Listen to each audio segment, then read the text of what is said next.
Kaibigan, alam mo ba na may mga produkto na dapat meron ka talaga sa iyong tindahan? Ang mga produktong ito, kaibigan, ay marami ang maghanap, lalo na sa umaga. Kaya dapat meron ka ng mga produktong ito sa iyong sari-sari store. Para umaga pa lang, malaki na ang iyong buhay na mano. Ang sarap sa pakiramdam, no? Kagaya kay Ate GB. Pagbukas ko ng tindahan ko, 5 AM pa lang, malaki na yung aking buhay na mano. Kasi nga, kompleto ng stocks yung aking tindahan, especially ng mga produktong ipapakita ko sa inyo. Kaibigan, lalo na pag ikaw bago pa lang nag-open, nagsimula na yung sari-sari store business, kailangan meron ka ng mga panindang ito. Hindi kasi lahat ng produkto, kaibigan, no, mabintang-mabinta. Meron talagang specific products na marami o lahat ng ating kapitbahay ang maghahanap tuwing umaga. Kaya naman kung gusto mong makabinta ng malaki, kung gusto mong kumita ng malaki ang iyong sari-sari store business, dapat magtinda ka ng produktong ipapakita ko sa inyo mamaya. Very fast moving, mabintang produkto, lalo na sa umaga. No, everyday, kaibigan, araw-araw may maghanap, may bibili ng mga produktong ito. Kaya dapat meron ka sa iyong tindahan. Mga kaibigan, ipapakita ko na sa inyo ang pinakamabilis na produkto sa sari-sari store. Katulad niyan. For example, di ba? May bumili ng Red Horse. Isa po yan sa pinakamabilis na maubos na produkto sa sari-sari store, kaibigan, no? Kaya kung mag-umpisa ka ng sari-sari store, magtinda ka na ng mga beer products. Ayan. Pero syempre, need po natin ng malaking puhunan. Tingnan nyo, maraming bumibili sa tindahan natin sa labas, mga kaibigan. Masaya tayo. Thank you so much, God. Ayan, so, dear friends, masaya tayo. Dahil halos kompleto yung ating tindahan. Ayan, dinudumog tayo ng mga customers. So, kaibigan, alak, no? Isa yung alak. So, kahit pa nga hindi weekend, maraming bumibili ng alak. So, especially sa weekend, kaya yan, full pack yung ating mga alak, mga soft drinks, kaibigan.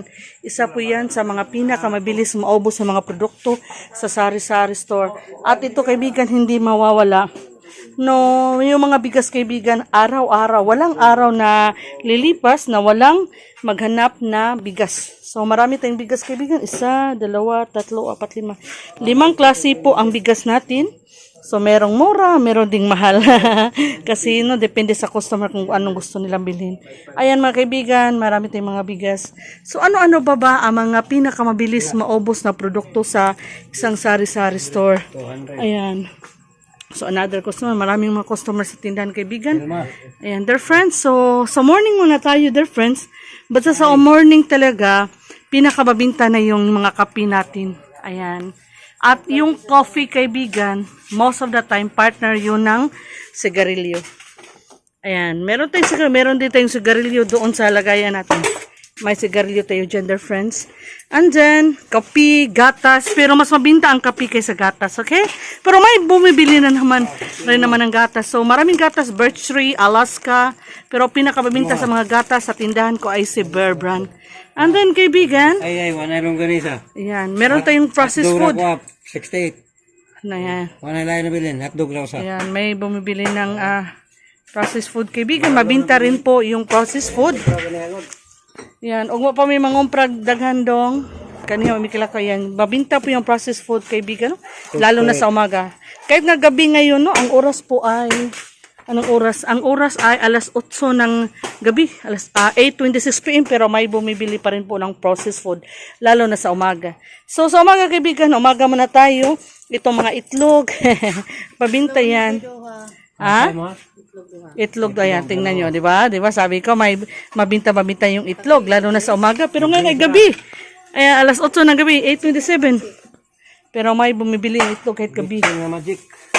So, Bitsin, kaibigan, no? Yung partner ng itlog, Bitsin, Magic Sarap, no? Pampalasa sa itlog. Size Magic Sarap, 5 Bitsin. So, mabinta po yung sa umaga, kaibigan, itlog. Yan, siyempre, pag bumili ng itlog, may pampalasa. And then, mantika. Ayan. Mabinta po yan sa umaga, kaibigan, yung itlog. Milo nga pala, bago natin kalimutan, mabinta yung Milo. And then, ito, kaibigan, no, lalo na pag classes days, araw na pasok sa school. Ayan, pinakamabinta rin ang mga biscuits. Bakit mabinta? Pambaon sa school. Pambaon sa school, dear friends. So, pupunta tayo sa labas sa ating tindahan. Tingnan natin yung, ipapakita ko po sa inyo ang mga pinakamabintang produkto ha. Dito tayo sa labas. Yan, itong mga cake kaibigan, pambaon sa school. So, Monday hanggang Friday, basta may pasok sa paralan, mabinta po yan. So, 14 pesos si Dewey, the rest, 10 pesos. Ayan. Pero itong Choco Tops, 10. Itong Mango Graham flavor, 11 po yan. So, lahat ng biskuit dito, 8. Lahat dyan, 10 pesos ang cake, except sa Dewey Donut, which is 14. Si Mundi Mamon, pag maliit, 12. Pag malaki, 20. Yan, 5 pesos in essence. Dito kaibigan, 10 pesos. Pero si Bimbing, 11. So, ito yung pinakamabinta sa umaga. No, ngayon kasi nga pangbaon sa school. Ito rin, no? Kasama ito pangbaon sa school. Zest of, Chucky, Yakult, Gelite, C2. Binabaon na pambaon sa school sa mga bata, their friends. Yan, hindi masyadong mabinta. Pero ito talaga mga biscuits. Junk foods, hindi rin mabinta sa umaga. Hindi kasi pwedeng kumain ng junk foods ang mga bata. Di ba? Hindi sila pwede kumain ng junk foods sa paaralan, kaya hindi mabinta yan. Yung junk foods, kaibigan. Ay, meron na nang bibili ng load. So, balik tayo sa loob. Again yung mga processed food, mabinta. Magtinda kayo ng mga processed food, hotdog, ham. May nakapaskil nga dito sa labas ng aking tinan. Papakita ko na sa inyo, ha? Ayan, for sale. Hotdog, chorizo, ham, longganisa. Nagtitinda tayo niyan. Fast moving po yan. Ito yung presyo ng mga bigas natin, kaibigan. Fast moving yung bigas. Kaya ano pang hinihintay mo, magtinda ka niyan. So yung mga fast moving, si noodles, nalata ko, hindi talaga siya fast moving ang noodles. Hindi. Fast moving lang ito siya kung tag-ulan. Pag maulan ang maulan na pala ngayon, rainy season, tapos ng summer, kaya magiging fast moving ang pancit canton at saka yung ating noodles. Marami tayong mga panida, kaibigan. Pero ang sinasabi, ang tinatalaki ni Ate GB ay mga fast moving. Fast moving yung mga sugar, tingnan nyo. Pag brown, 22 ang 1/4, pag white, 27. Ayan. Kapartner pala ng itlog ay tuyo. Ayan. So, mga fast moving na produkto sa umaga, kaibigan. Yan. Ayan. So, si Ken Goods ko, hindi siya fast moving sa umaga. Pero fast moving siya sa hapon, sardinas, beef loaf. Sa umaga, hindi. Kasi nga, mayroon akong processed foods. So, binibili ng mga kapitbahay ko processed food. Ito, kaibigan, sa mostly sa gabi. Gabi yan, fast moving yan, kaibigan. Ayan. Yung mga alak, hindi yan masyadong fast moving. Na mga ito, hard liquor. Sa weekend lang yan, kaibigan, no? Sa weekend. Mas fast moving si Red Horse. Ayan. So, depende sa inyo, sa place nyo. Kung maraming bagong silang na Sangolf, magiging fast moving yung ating diapers, no? Sa amin, maraming bagong silang, kaya fast moving diaper. Si napkin, hindi talaga fast moving. Pero minsan may si shampoo, fast moving. Araw-araw naman kasi naliligo yung ating mga kapitbahay. Yan, si mga sabon, nagiging fast moving lang ito pag weekend, Saturday or Sunday. And Sunday, mga downy. Fast moving siya sa weekend, pero sa ibang araw, hindi siya masyado fast moving. Si shampoo lang, fast moving talaga. Si sabon, na panglaba, hindi rin masyado fast moving, sa weekend lang. Ito fast moving ito, no? Kasi araw-araw naliligo yung ating mga kapitbahay. Kaya ito mga sabon, fast moving po ito mga kaibigan. So, ayan.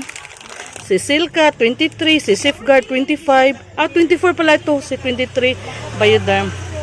Ito, fast moving ito kaibigan. Maraming bumibili ng ketchup, tag 15. Yung malalaki, hindi yan fast moving. Yung mga pampalasa sa ulam, hindi siya. Itong mga ganito kaibigan, mga sandwich bread, hindi siya masyadong fast moving Tubig, fast moving sa tindahan ko. Si tubig kaibigan, fast moving yan. Ayan. Ayan. Yung iba hindi na lang natin talakan kasi hindi sila fast moving. Ayan, tuyo fast moving. Asin, tuyo, partner sa itlog. Ayan. Si Roxona, fast moving kasi naman lahat tayo ay gumagamit nito para sa ating kilikili. Ayan. So ito, Noon, hindi po ito fast moving. Yung mga efficacy ngayon, fast moving na sa tindahan ko kasi ako lang nagtitinda. So, kung ikaw lang nagtitinda sa place nyo ng ganito, mga liniment oil, magiging fast moving talaga.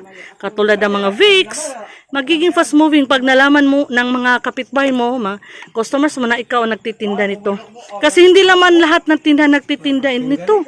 Kaya pag ikaw ay nagtinda nito, ay tiyak magiging fast moving kasi nga malalaman ng customer mo na, uy, si Ate GB lang dito sa place namin nagtitinda nito, kaya magiging fast moving. Ayan, si sigarilyo malapit na maubos. Wala kasing delivery ngayon, kaibigan, sa Tuesday pa. Kaya bukas pupunta kami ni Francis sa Pamilihang Bayan sa market, bibili kami ng sigarilyo kasi yung taga-deliver namin nito, supplier, sa Tuesday pa. Ngayon ay Sunday, so dadaan pa si Monday, so maubos talaga, kaibigan. Kaya bukas pupunta kami ni Francis sa Pamilihang Bayan, bibili ng sigarilyo. Ayan, si Colgate, fast moving ito, kaibigan, panghugas sa plato, mabilis maubos, fast moving yan. So yun yung mga fast moving nga ito, mga